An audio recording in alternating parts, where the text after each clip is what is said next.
tarde, sejam bem-vindas e bem-vindos ao nosso podcast, organizado aqui pelo Teatro Casagrande.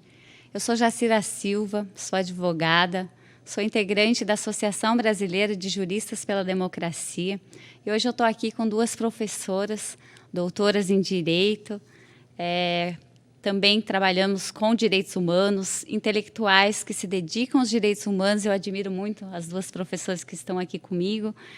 A professora Carol Proner é doutora em Direito Internacional e Propriedade Intelectual, é diretora do Instituto Joaquim Herrera Flores e é membro fundadora da Associação Brasileira de Juristas pela Democracia.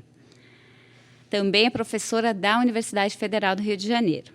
E nós temos também a professora Charlotte Bach, que é doutora em Direitos Humanos, especialista em temas da cultura, diversidade e pluralismo, e também é integrante da BJD. Bem, hoje nós vamos tratar um pouquinho sobre a indústria criativa. A indústria criativa é um setor da economia que utiliza o capital como a principal matéria-prima de produção e bens de serviço. Ou seja, não é inédito, pois sempre foi necessário criar algo para se ter uma condição inovadora nesse tempo de pandemia.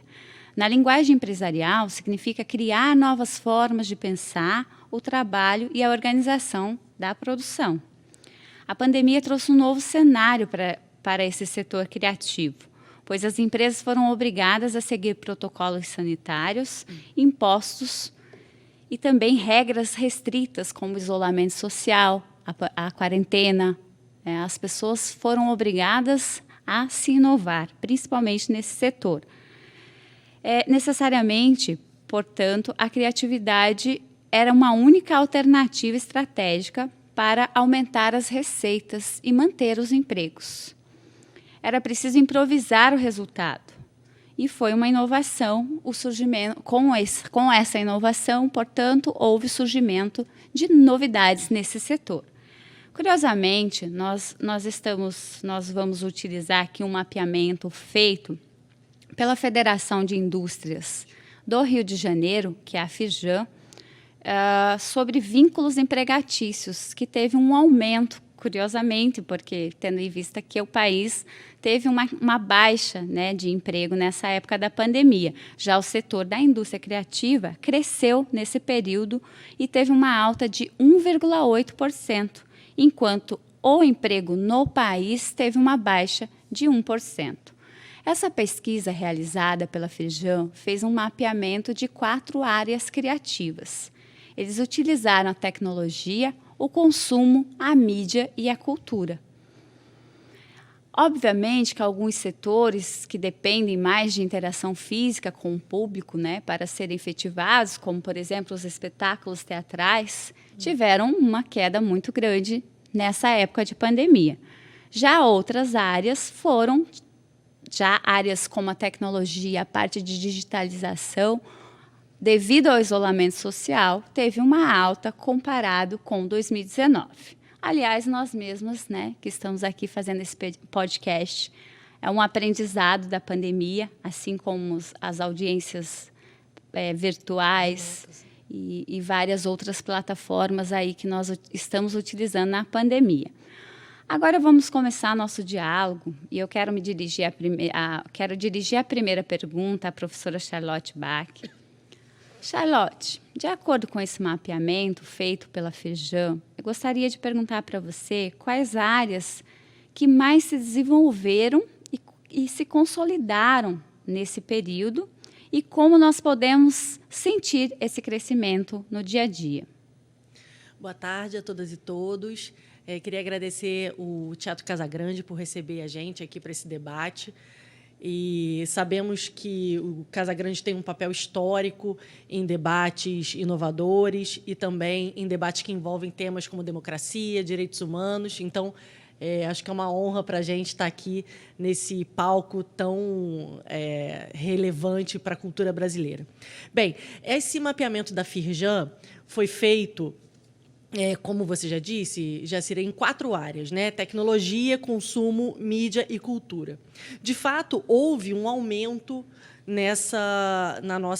na empregabilidade, né? Nos vínculos empregatícios nesse mapeamento. No entanto, esse mapeamento demonstra uma diferença que existe dentro desse setor da indústria criativa. A indústria criativa ela envolve tanto tecnologia, né, como consumo, então consumo também de bens culturais, mas não apenas, mídia e a cultura em si. Onde que a gente teve esse aumento bastante significativo? Foi na parte de tecnologia e na parte, especialmente, de consumo. As outras 2 áreas, que é a parte de mídia e de cultura, a gente teve, em mídia, 10% de diminuição dos empregos, né, com taxas de diminuição do setor em 10%, e da cultura de 7,2%. Né? Parece contraditório, porque a gente sabe que nunca se consumiu tanto audiovisual, especialmente audiovisual, como se consome hoje. A gente tem o tempo inteiro vídeos, TikTok, enfim, a gente mesmo, quantas vezes tira fotos e vídeos que talvez a gente nunca mais veja, né? Mas a gente sabe que hoje a nossa relação com a imagem, especialmente com a imagem em movimento, né, no caso da indústria audiovisual, mudou. Mas a gente sabe também que a pandemia ela foi bastante cruel com a indústria da cultura como um todo, considerando, primeiro, a redução dos investimentos na cultura. Não aconteceu apenas no Brasil, mas o Brasil tem realmente sido, infelizmente, um expoente na degradação da cultura, na diminuição dos investimentos nos setores de audiovisual, de teatro, enfim, de exposições de arte. Em segundo lugar, além da redução dos investimentos, a gente teve as restrições da pandemia, que foram um golpe bastante forte, considerando que muitas dessas atividades são atividades coletivas, como o teatro, né, e são atividades presenciais, que envolvem a emoção, que envolvem também a interação com o público. Então, a indústria criativa, quando falamos especialmente sobre cultura, temos, portanto, aí um golpe, né, um golpe bastante forte na parte de produção cultural. Né? No entanto, se a gente for pensar sobre a participação dessa área da indústria criativa, se a gente for pensar na participação no PIB, essa participação ela aumenta. Né? Portanto, puxada especialmente pela indústria de tecnologia e de consumo. A gente, portanto, percebe que outras indústrias que talvez não tenham tanta proximidade, antes da pandemia, não tinham tanta proximidade com essa questão da criatividade, né, e do desenvolvimento de novas tecnologias, a gente talvez perceba que essas estruturas elas tiveram mudanças e, portanto, que inseriram esses setores no que a gente hoje chama de indústria criativa. Né? Digitalização dos setores, estruturas remotas que obrigaram todos nós, advogados, professores, enfim, todos, pessoas, né, do teatro, a conseguir lidar com uma tecnologia que, para a gente, antes era uma coisa de outro mundo e, na verdade, hoje, qualquer um consegue fazer uma transmissão ao vivo, consegue, né, fazer uma apresentação de uma forma mais detalhada, enfim. Então, o aumento dessa indústria criativa ele ocorreu não vinculado necessariamente à cultura e à mídia. Né? Vemos também a participação, o que é bastante bom para o nosso Estado, ainda que a gente tenha tido a diminuição do PIB do Estado do Rio de Janeiro, a gente teve um aumento da participação do Estado do Rio de Janeiro nessa indústria criativa, que, para o Rio de Janeiro, um Estado que, historicamente, vem perdendo a sua participação na economia brasileira, é algo a se festejar. E também acho interessante que a gente festeje a participação maior de regiões que antes eram regiões não tão relevantes para a indústria criativa, como, por exemplo, o Nordeste e o Norte. Hoje nós temos polos de indústria e temos polos audiovisuais no Nordeste, temos espaços de desenvolvimento também no Sul, mas isso também é uma demonstração de que a cultura brasileira em outras regiões também teve que se adaptar a essa nova indústria remota, né, e essa indústria criativa. E o que a gente teve também de interessante nessa indústria criativa é a criação, ou não a criação, mas o desenvolvimento de novas profissões, ou talvez do fortalecimento de profissões que já existiam, mas que agora são profissões, os top profissões criativas, né? Então, a gente tem analistas de negócios, programadores, desenvolvedores, o pessoal de marketing visual, designer gráficos, tudo isso nós mesmo que trabalhamos com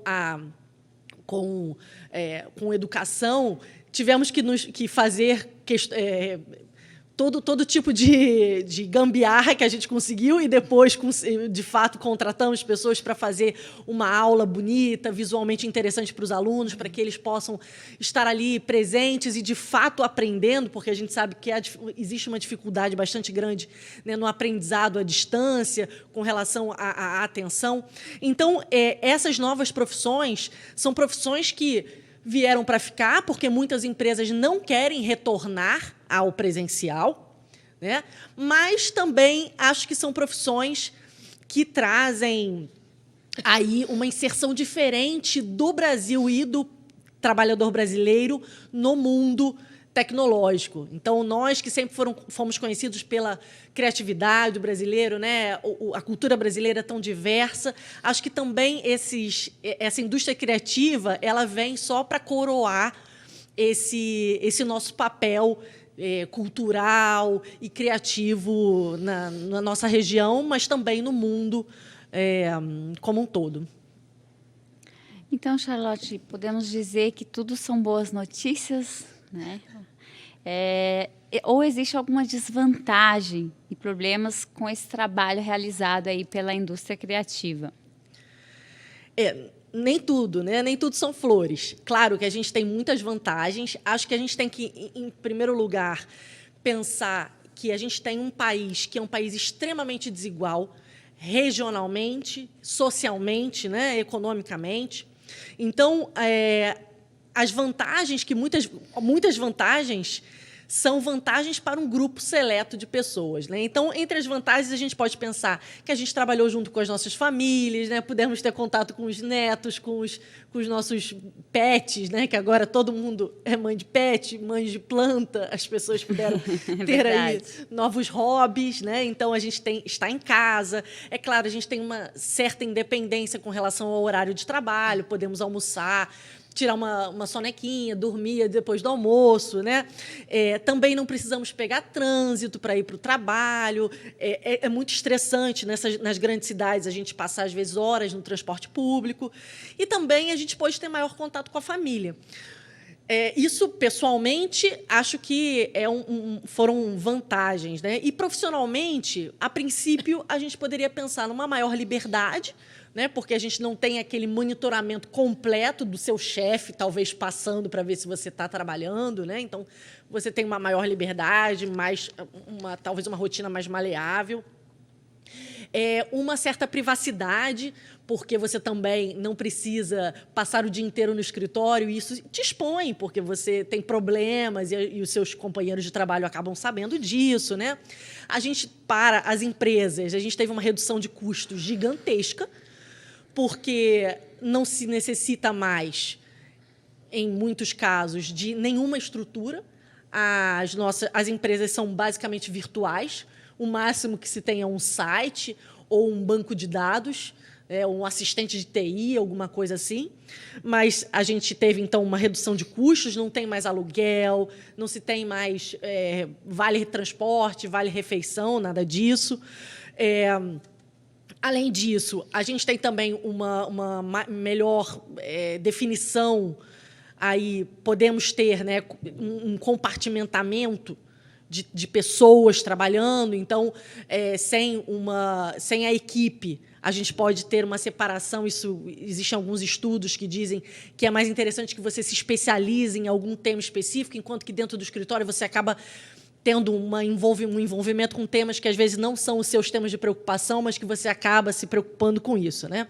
Isso a gente pensando nas vantagens, especialmente para pessoas de classe média, que têm um espaço interessante que moram, né? Que tem um quarto, que tem sala, que tem tecnologia, que tem internet, né? Vemos pelos nossos alunos que muitos têm dificuldade, que dividem computador com seus irmãos. Todo mundo hoje precisa de um computador para assistir a aula. Não tem internet suficiente para baixar os conteúdos que são necessários para a gente fazer um estudo mais aprofundado de alguns temas, né? Os custos que, teoricamente, baixaram, eles baixaram para as empresas, mas para nós, trabalhadores, não baixaram. Porque quem paga a luz da casa somos nós, quem paga a água, Inclusive, teve empresa que cortou o vale alimentação na pandemia. Exatamente, então, como se a gente não precisasse se alimentar na pandemia. Sim.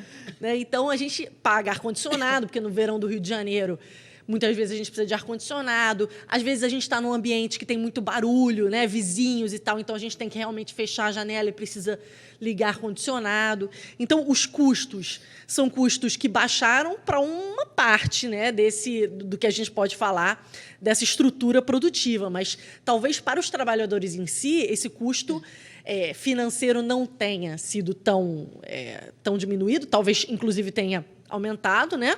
E ainda temos os custos pessoais, as desvantagens. Eu acho que as mulheres foram, talvez, as grandes afetadas da pandemia, né? Em primeiro lugar, porque a gente sabe que grande parte das profissões, que são profissões de primeiros cuidados, né? Como empregadas domésticas, faxineiras, enfermeiras, são profissões basicamente femininas. Então, essas mulheres já tiveram um impacto muito grande com a pandemia, não puderam parar de trabalhar. E aquelas que puderam, pelo menos, fazer um home office, muitas vezes não tinham com quem deixar os seus filhos, né? Porque as crianças estavam em casa, as crianças estavam estudando. Então, um pouco... E tinham que auxiliar no estudo, porque as crianças não sabem mexer no computador necessariamente.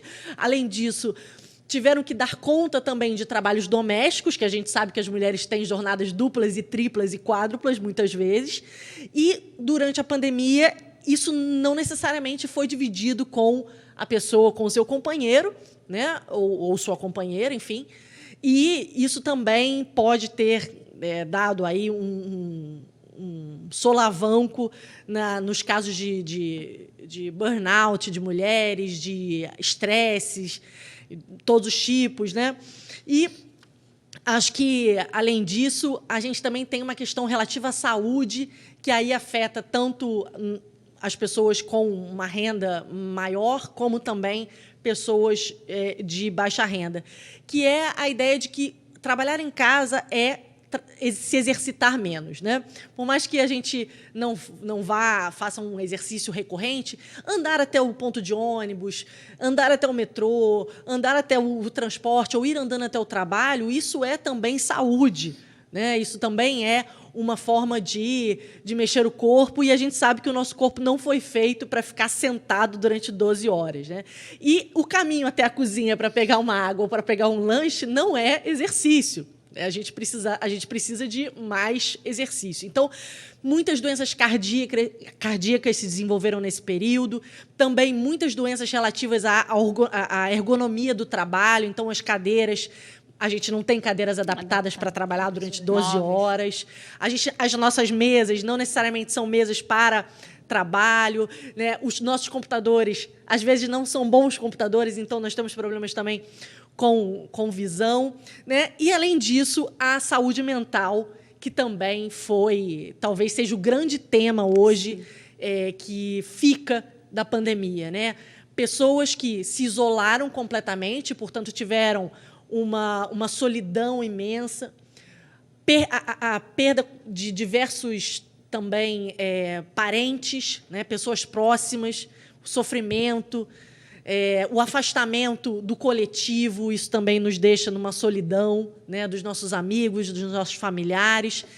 E também a carga de trabalho que a gente, sem separar a casa e o trabalho, às vezes a gente acaba trabalhando demais. Falo por mim que muitas vezes nos falamos meia-noite, 1h da manhã, e, na verdade, isso não seria horário de estar trabalhando, né? Então, a saúde mental, para além das perdas humanas, acho que é o grande tema que fica da pandemia para o universo do trabalho e para o universo da indústria criativa também, que muitas dessas pessoas trabalham em casa a partir dos seus locais de criação, né? Não precisam estar no coletivo para criar.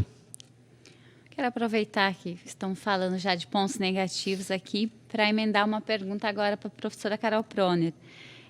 Esses pontos, né, de desvantagem, além da economia para as empresas, também trouxe outras questões, a questão da informalidade, a perda de direitos trabalhistas, né? Então, eu queria ver com você, professora, como você vê essa questão de direitos, perda de direitos, principalmente no âmbito trabalhista.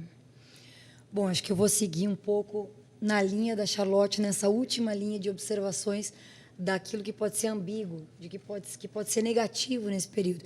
Agradecendo, a minha voz aqui está um pouco rouca, mas acho que dá para ouvir, agradecendo ao Casagrande a oportunidade de voltar a debater pandemia, porque depois de um tempo, esse novo normal que nós estamos vivendo, Jacira, parece que, em determinado momento, parece até que a gente seria capaz de esquecer o que nos aconteceu nesses últimos anos. E a verdade é que os sintomas desse período de isolamento, né, de certa forma, nós somos forçados a uma nova realidade, né? Tem sido chamado de novo normal que a gente está vivendo agora, mas a verdade é que ele vem cheio de traumas relacionados a esse período em que tivemos que nos adaptar. Sejamos empregadores, sejamos trabalhadores, né, submetidos a novas formas de organização do trabalho, da qual faz parte a indústria criativa que nós estamos debatendo aqui hoje, né? Eu acho que tem um debate de fundo, e aqui eu me permito um pouco discutir a sociologia do trabalho, que é o que está também na base de um debate que não tem como ângulo apenas a economia, a empresa e o setor privado. Eu acho que nós temos que analisar essa questão da indústria criativa a partir também da realidade de que as empresas demitiram muito, encolheram muito as equipes de trabalho. Em primeiro lugar, isso. Encolheram os salários e não diminuíram a quantidade de trabalho. Algumas vezes até acumularam, né, trabalho de 2 ou 3 pessoas, de uma equipe toda, na mão de um gerente de tarefas, né, de um novo tipo de gerente que fica na sua casa com toda a liberdade. O próprio conceito de liberdade de trabalho tem que ser colocado em questão. Então, eu acho que algumas questões que nós devemos debater aqui. A precarização do trabalho associada à indústria criativa e a essa nova forma de trabalho. O individualismo presente na própria conformação do trabalho, quer dizer, as pessoas trabalham sozinhas em casa, esse isolamento e essa autossuficiência, essa autonomia que geram necessariamente problemas relacionados à questão mental, à questão realmente da personalidade. São problemas, e hoje, que geram distúrbios relacionados à própria ideia do ser humano em sociedade. Sim. Ele, com ele mesmo, ele se basta, ele trabalha, ele ali mesmo acorda, realiza seu trabalho e dorme. Acorda. Muitas pessoas acabam eliminando a necessidade de convivência social. Né? Quais os prejuízos disso para uma sociedade como um todo? Né? Nós não sabemos ainda. A ideia também do presentismo, do individualismo muito associado ao presente, que é uma categoria da sociologia que trabalha, que eventualmente exclui-se o futuro e o passado. Né? Nós vivemos sempre um eterno presente. A sociedade que não planeja, que não planifica seu futuro. E isso impacta no que eu quero ser no futuro, no que eu vou fazer no ano que vem, como serão os meus próximos anos de formação, meus anos profissionais, que tipo de planejamento de futuro. Se você vive demandada pelo presente, na sua profissão, que é também constitutivo da nossa vida, né, na nossa forma de vida, como planejar o futuro, como pensar no futuro? E também essa flexibilidade, sempre associada a uma demanda do setor privado, faz com que existam exceções na área laboral, inclusive na relação de subsídio estatal, quer dizer, é o privado contra o Estado. Sim. Mas o Estado sempre demandado pelo setor privado pelas suas necessidades e dificuldades, o que, até certo ponto, é compreensível. Mas, por outro lado, a flexibilidade recai no trabalhador, que é ele que vai receber menos direitos. Sim. Então, é uma precarização tremenda que acontece com um conceito de urgência, de emergência da pandemia. A crise gerou precarização no mundo do trabalho. Então, essa é a primeira coisa. Esse debate, ele precisa... Ele precisa considerar essa capacidade da racionalidade neoliberal de se readaptar, precarizando ainda mais as condições humanas de trabalho. A centralidade do trabalho fica em segundo plano em relação à própria produtividade. Né? O dilema do home office, né, que é as empresas adotaram o home office, tem funções, tem tarefas que não podem prescindir do presencial. Isso agora está sendo reacomodado, né? Passado a obrigação do afastamento e do isolamento, algumas empresas entendem que a presença física é indispensável, né? Evidentemente. Né? Ainda bem, porque, inclusive, atividades como essa do teatro, como Sim. atividades no setor cultural que envolvem a presença necessariamente, né? Existe todo um debate sobre trabalho, sobre o teatro virtual, sobre outras formas de apresentação cultural, mas nada substitui o palco e o público. O né? calor humano. E também todas as profissões associadas, né, a esse Sim. mundo cultural. Agora, fato é que o home office se impõe como realidade. Os números são assim tremendos e isso inclui o isolamento, a improdutividade e a desmotivação. Né? E é engraçado a expressão que eles usam na sociologia do trabalho, né? O tempo intemporal. É como se fosse um tempo sem tempo. Um tempo que não acontece. A gente chega ao ponto de não saber se as coisas aconteceram ou não. Os dias são iguais, né? Os dias são iguais, a ficção toma conta da realidade. Né? Então, essas rotinas... Então, quais são os principais impactos e que afetam, né, as mudanças nas rotinas de vida e de trabalho? Pensando primeiro no trabalho, e depois vou fazer uma discussão talvez um pouquinho mais aprofundada, que talvez a Charlotte possa reagir, que eu sei que ela gosta desse tema. Né? Então, o principal tema, flexibilidade. Né? Será que a flexibilidade é sempre positiva? Ou será que ter uma centralização e um comando de rotinas não é melhor para algumas pessoas? Né? Tem pessoas que, diante da flexibilidade, paralisam, Sim. não sabem se organizar. Produzem menos, né? Produzem com menos concentração de rotinas e isso faz com que fique muito tempo numa tarefa. Né? Sim. Então, não necessariamente isso é algo positivo. A outra é o tal do head de criação, né? Usando essas expressões americanas. Né? O head quer dizer cabeça, quer dizer aquele que é o chefe de criação, nada mais é do que um gerente, mas é um gerente de outro tipo. Aqui há um esmagamento. As grandes funções nas empresas, os que são realmente sêniors, né? Os chefes, eles têm menos trabalho depois da pandemia, porque eles comandam grandes processos. E eles passam as suas atividades e as suas principais tarefas para os heads de criação, para os gerentes. E as funções... Isso, claro, eu estou resumindo um estudo que foi feito pela Universidade Federal do Rio de Janeiro, na área do setor criativo e na área da cultura. Né, na área cultural, no setor criativo. E os que estão em setores menos criativos ou menos demandados têm também uma tarefa menos pressionada. Mas os gerentes reclamam, portanto, que diminuíram as equipes e que o prazo é menor, né, e que trabalham, portanto, mais. E os conflitos advindos do trabalho são também relacionados ao acúmulo de tarefas e de necessidade de soluções acumuladas nesses gerentes. Né? Então, isso é bem significativo desse período. E essa coisa que eu falei do imediatismo e do presentismo. Né? Você tem que estar presente o tempo todo, você tem que ter solução imediata, as demandas são feitas de forma flexível por esses aparelhos eletrônicos, pelo WhatsApp. O WhatsApp, que era um aplicativo que aparece há pouco tempo histórico, transforma-se hoje numa obrigação, tem até sinalização, né? Se você recebeu a mensagem, que horas recebeu, o que não deixa de ser bastante indiscreto, né? Bastante invasivo das nossas... Controlador. Controlador, essa é a palavra, né? Sistema de controle. Então, isso faz com que necessariamente, né, a flexibilização, a informalização e também a terceirização, né, que vem associada hoje na reforma trabalhista, traga necessariamente nessas indústrias uma precarização. As pessoas param de pensar no futuro, param de pensar nos direitos do futuro, nos direitos previdenciários, Sim. na assistência social, no que vai ser a sua vida, e param também de se organizar como trabalhadores.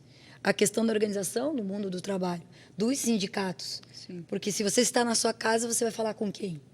Com que tipo de profissional? Então, vem todo o debate da uberização, todo o debate da fragilização hoje dos links trabalhistas que resultam, né, na possibilidade, né, portanto, da menor possibilidade de garantia dos seus direitos, porque você luta menos, né, se organiza menos e, com isso, tem muito mais fragilidade na garantia dos seus direitos, né?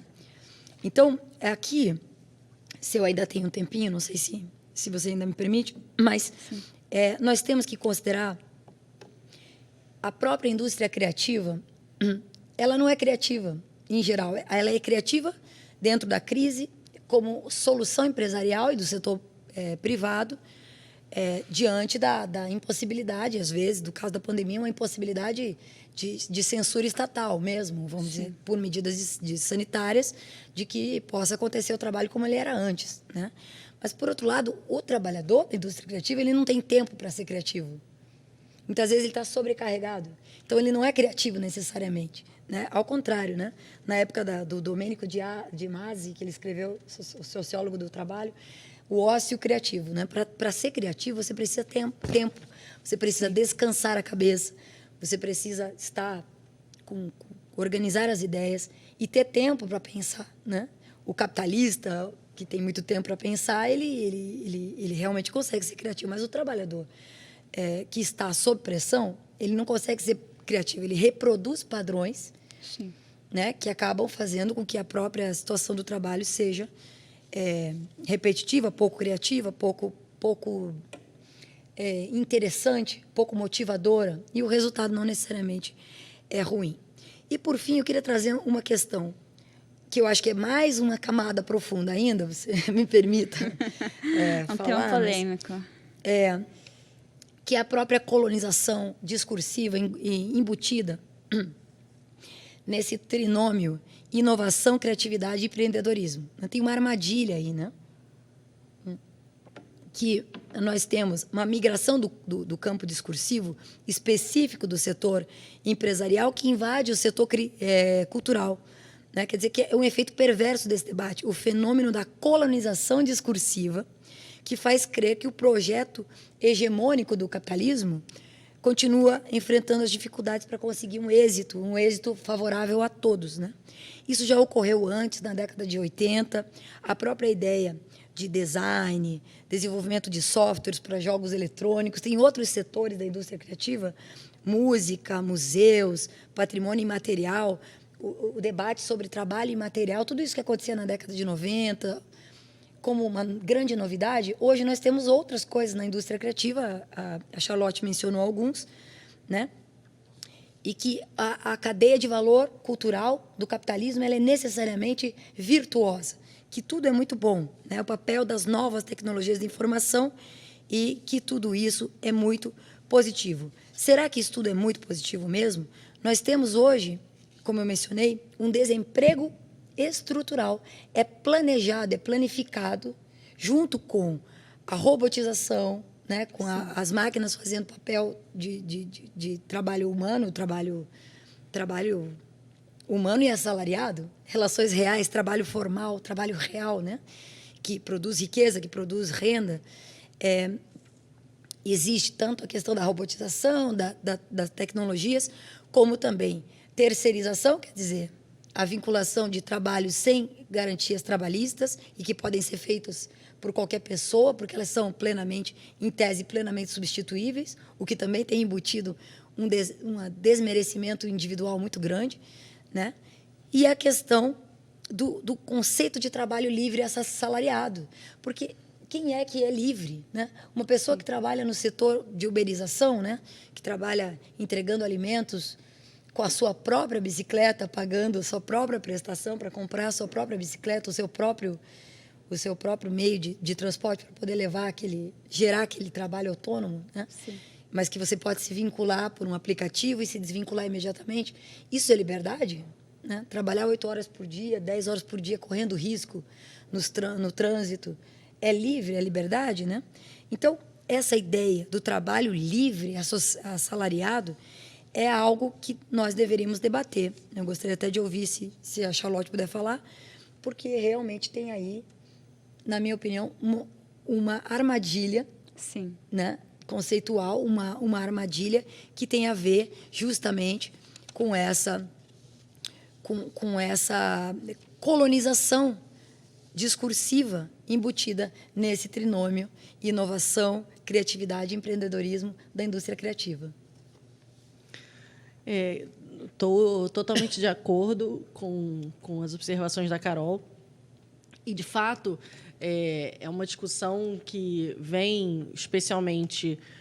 Não começa na pandemia, mas fica cada vez mais forte na pandemia pela grande desmobilização de alguns setores da economia, em que as pessoas elas precisam empreender. Né? Então, hoje, o grande empresário, né, os grandes empreendedores, né, são aqueles que são valorizados. Então, todos somos empreendedores. Empreendedores de nós mesmos, né? Aquele chamado empreendedor de si mesmo. Né? Eu tenho a minha bicicleta, às vezes eu não tenho a minha bicicleta, eu tenho que alugar uma bicicleta da rua, do banco, para poder fazer uma entrega. E, na verdade, eu estou fazendo toda uma cadeia produtiva, eu, sozinho, sou responsável por ir buscar o produto. Muitas vezes eu faço o produto, busco o produto, né? Pego o produto, entrego para o consumidor. Eu sou aquele responsável pela qualidade do produto, mas quem ganha mais dinheiro nessa história toda é a plataforma, que conecta o consumidor com os produtores. Né? Então, essa ideia de que a uberização ela traz liberdade é uma falácia. Na verdade, a liberdade que se tem é uma liberdade controlada, né, e uma liberdade completamente vigiada, porque sabemos que, né, falando aqui nesses aplicativos, que se você fica 1, 2, 3 dias sem trabalhar, o aplicativo fica te mandando mensagem: ué, você não está trabalhando hoje? Né? Não há nenhum tipo de liberdade. Na verdade, talvez não exista uma meta a cumprir, mas o fato é que quanto mais você trabalha, né, mais você é bonificado pelo aplicativo, maior é a sua pontuação. Né? Isso até nos coloca também em categorias extra-humanas, né, de pessoas que têm pontuação 5, não sei quanto no aplicativo. Isso também é uma coisa impensável quando a gente vai falar sobre as características do outro. Né? A gente hoje é pontuado de forma uberizada também. Então, se você se atrasa para pegar o seu carro, você tem menos pontuação, mais pontuação, você ganha menos estrela, mais estrela. Né? Isso também nos coloca numa posição não mais de humanos, não mais de pessoas, indivíduos que têm seus problemas e questões, mas sim como máquinas que precisam ser perfeitas para atingir aquele nível de desenvolvimento e de atuação, né, perfeita.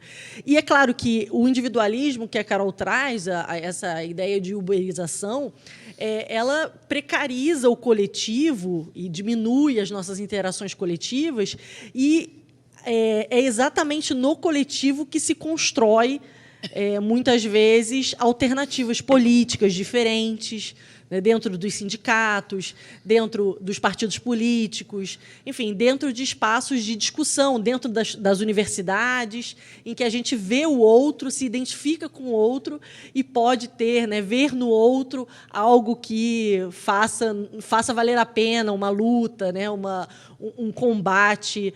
as suas condições de trabalho. Então, a precarização do coletivo, a diminuição do coletivo, a individualização cada vez maior, faz com que esses espaços culturais, mas também políticos, espaços sociais, fiquem esvaziados. E nós vemos hoje, na política como um todo, estamos nos aproximando das eleições também, uma dificuldade de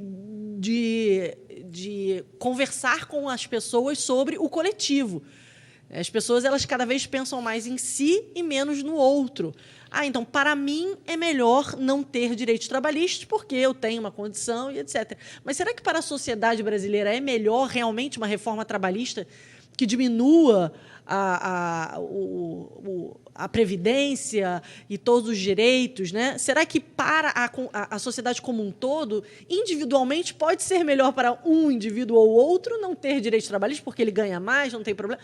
Agora, será que para a sociedade como um todo, considerando que a gente tem uma sociedade completamente desigual, marcada pelo racismo, marcado pelo machismo, né, pela homofobia, será que realmente a gente pode usar essa régua individual para pensar em temas que são temas coletivos, são os temas do direito do trabalho, são os temas relativos à política, relativos ao bem comum, né? Então, eu realmente estou totalmente de acordo com Carol e acho que esse é o que fica da pandemia, né? A questão, claro, da saúde mental, mas fica também essa experiência sobre como enfrentar, né, o trabalho em situações de extrema individualização e em situações em que a gente não tem mais,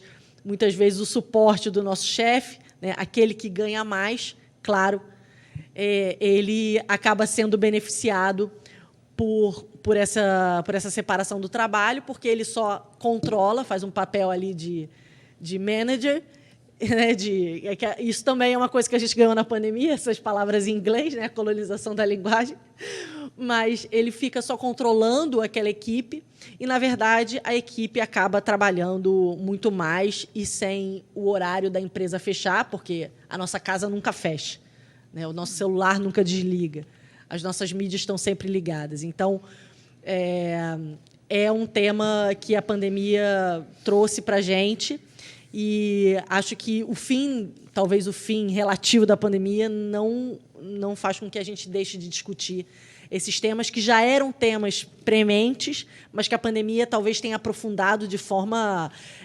brutal e a gente não estava preparado para lidar com essa avalanche, né, de mudanças. Sim, muito bom. Bom, eu vou fazer a última pergunta, vou fazer para ambas, sobre como que a gente pode avaliar, então, na indústria criativa, uma forma responsável e comprometida com os direitos e também com a vida humana, com os direitos humanos, já que todas nós somos defensoras dos direitos humanos. Você sabe, Charlotte, que eu estava ouvindo uma palestra do professor Boaventura de Souza Santos, que é um sociólogo que estuda também muitas coisas da pandemia do Brasil e está muito dedicado ao Brasil. Ele é português, mas muito dedicado aos temas brasileiros. E uma especialidade dele é o tema comunitário, das comunidades, como se organizam as comunidades com a solidariedade e o fator comunitário para poder se salvaguardar de situações de ausência estatal, né? Ausência estatal de modo geral. Em relação à violência, em relação às normas, o pluralismo jurídico, etc., que é uma coisa que a gente estuda faz tempo. E a indústria criativa nas comunidades é algo emocionante, porque são também soluções comunitárias criativas.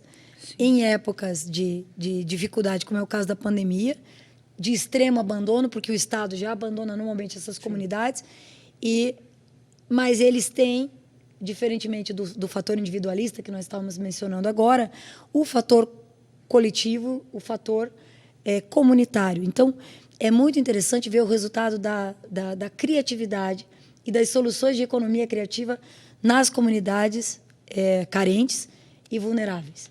Isso é algo que é muito animador, mas o elemento que conecta essas pontas é o comunitarismo e é a solidariedade, né? Algo que falta justamente aos processos privatizadores individualistas, empresariais, em contraposição, portanto, a um fator de agregação social.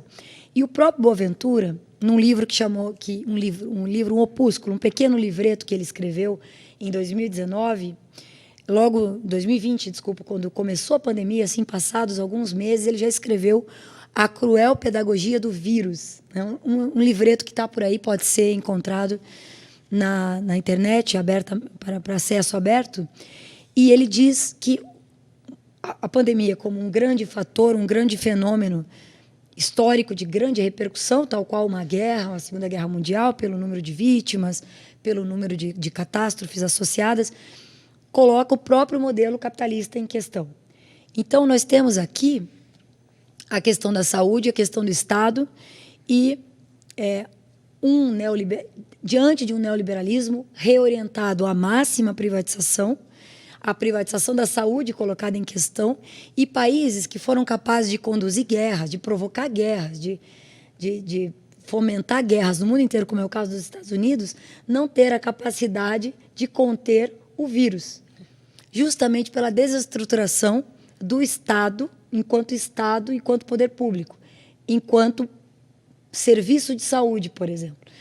Então, países como Itália, Espanha, França mesmo, que são considerados berços civilizatórios do Estado providência, do Estado de bem-estar social, não tinham, e não têm até hoje, estrutura estatal na área de saúde, e eu diria mais, né? Não só na área de saúde. Privatizada está a saúde, mas também a fórmula de garantia de empregos, né? As reformas trabalhistas mundo afora, mais de uma centena de países fizeram reforma trabalhista nos últimos anos, de modo que vida e saúde andam, vida, trabalho e saúde andam lado a lado. Então, o que nós temos hoje também relacionado à indústria criativa é o papel do Estado. Vejo que os trabalhadores da indústria cultural precisam de fomento estatal para continuar trabalhando. Na área da cultura, a Lei Aldir Blanc, aqui no Brasil, a Lei Aldir Blanc aqui no Rio de Janeiro, a importância que teve para poder manter a alimentação de certas pessoas que não tinham mais trabalho. E quem é que entra aí? É o empresário que está pagando?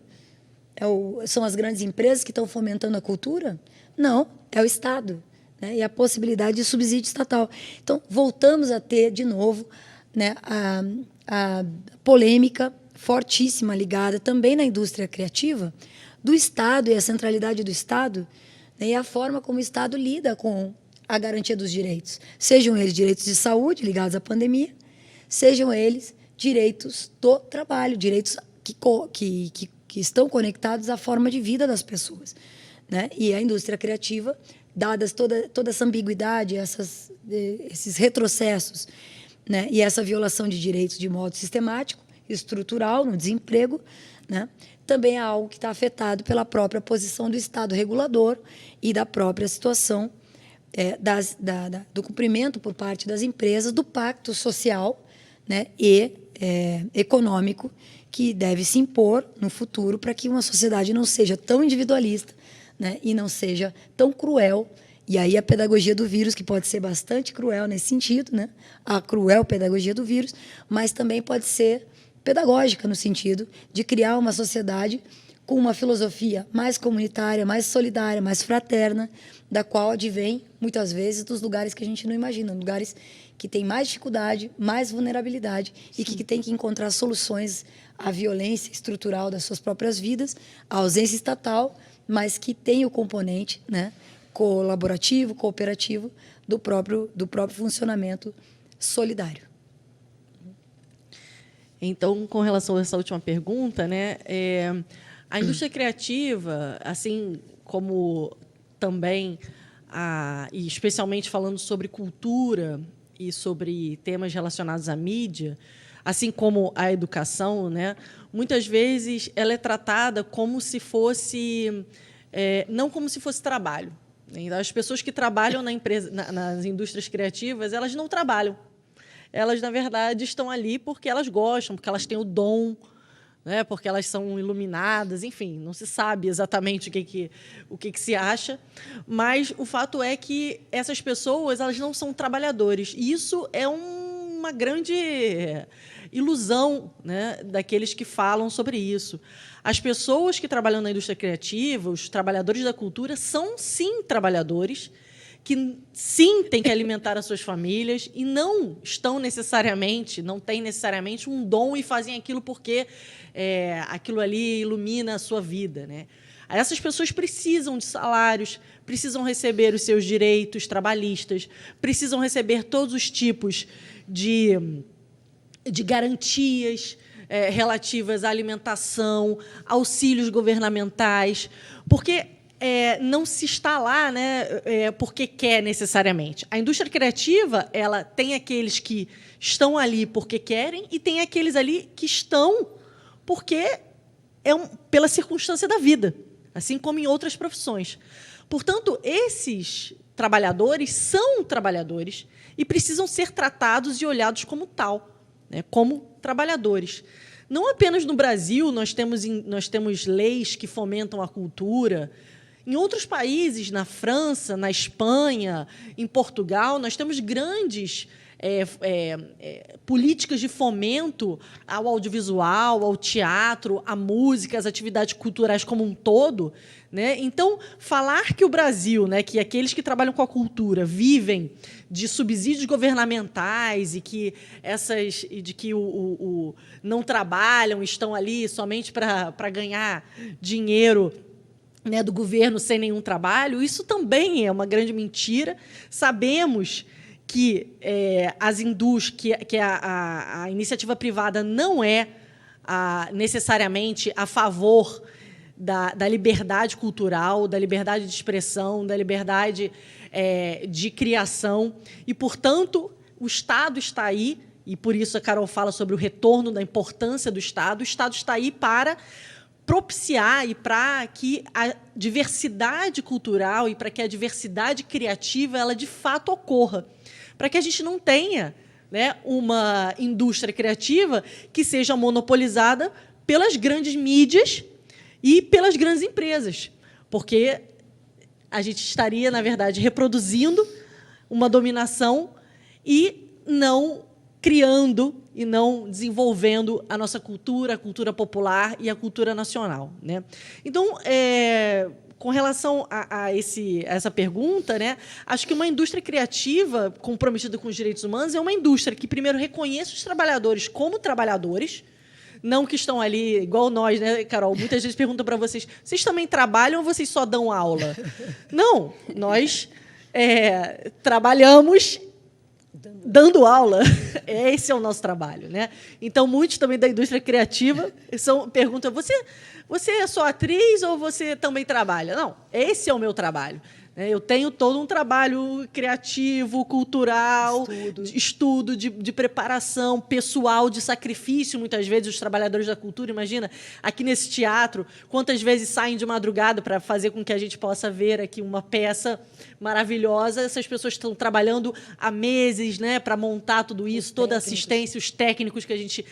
invisíveis, que a gente não vê, né, mas que sem eles a gente não poderia ter toda essa estrutura. Então, acho que, primeiro de tudo, pensar em direitos humanos é pensar em dar direitos para essas pessoas, reconhecê-las como trabalhadoras, e, por isso, trabalhadoras e trabalhadores, e, por isso, também reconhecer o seu papel, né, no PIB, que já sabemos, mas o seu papel, né, numa sociedade mais igualitária e, portanto, com direitos trabalhistas, direitos previdenciários, né? E, em segundo lugar, acho que o Estado, e a pandemia, infelizmente, nos trouxe isso, a gente vê que, em momentos de crise, se não há Estado, não há saída. Sim. Né? Então, sem o SUS, nós teríamos simplesmente muito mais teria sido a tragédia, teria sido muito maior, né? Sem a nossa capacidade de vacinação, que nós temos, essa rede de vacinação que nós temos no Brasil, também teríamos demorado muito mais para talvez voltar às atividades presenciais.